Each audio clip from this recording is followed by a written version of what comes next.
right crispiness meter again.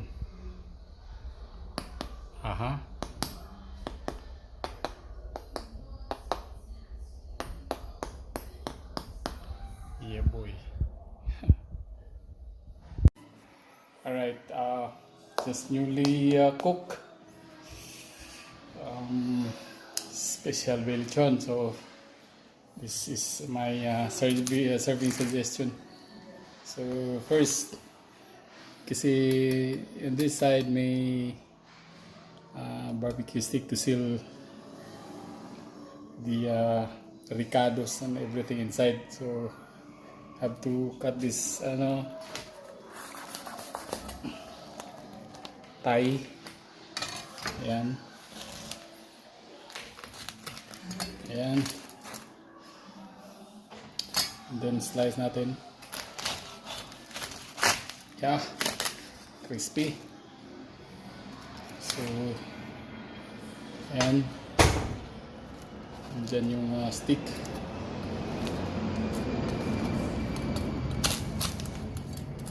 So yun.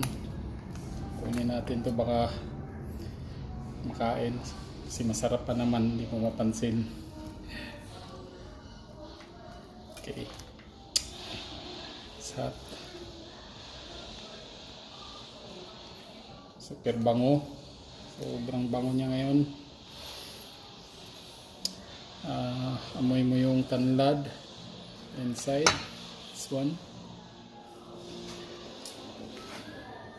So, yun, chop natin.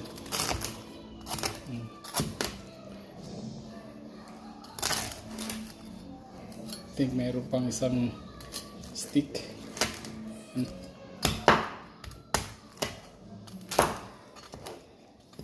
Yun.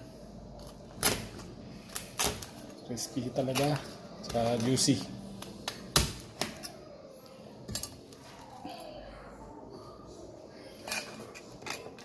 So, second layer.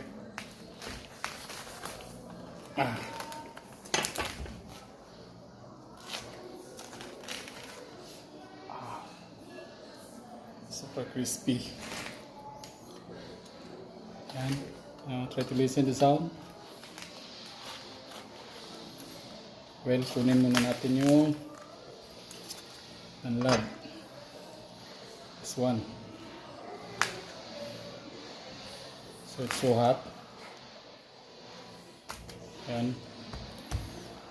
So iwan na lang yung ibang ricados inside kasi masarap naman yung like spring onions, garlic and everything. Rinig nyo yun. Super sarap. Crispy. So luto siya 3 hours.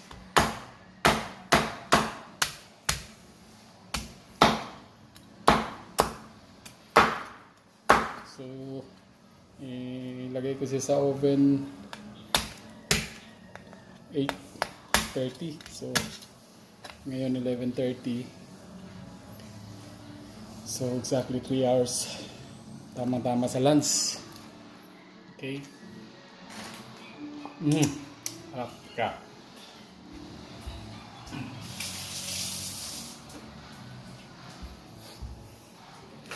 Now,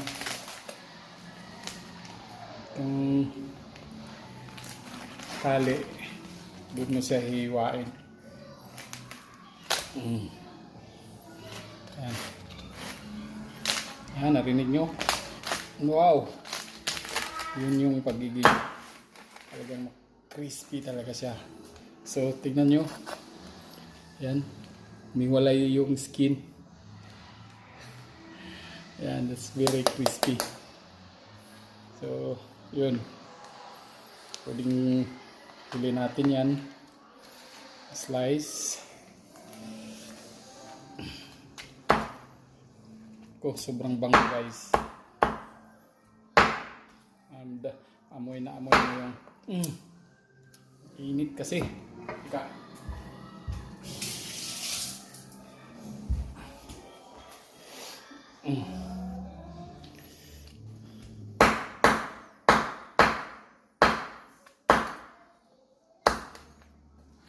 Ngayon pakita ko sa inyo yung talagang moist na moist.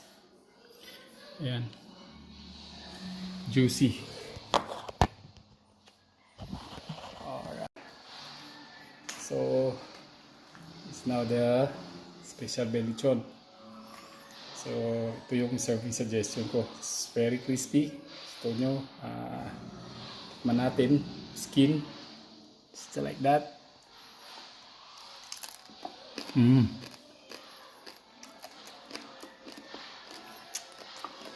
Isa pa. Ito. Yan.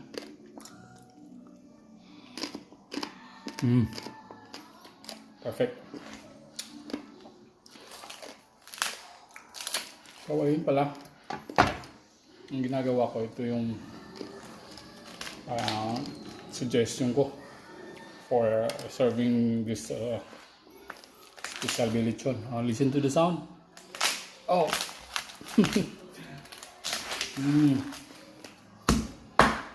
Yan, amoy ko talaga yung lechon sa tanlad, garlic, laurel. So, yan.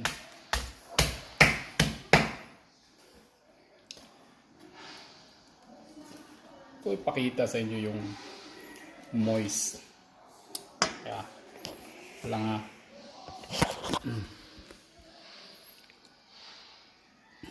Yun. So, very, siya, juicy. So, yung parang taba niya, na-drain talaga. So, although, mafe-feel mo pa rin yung fat, yung pork. Pero, talagang na siya, lusaw.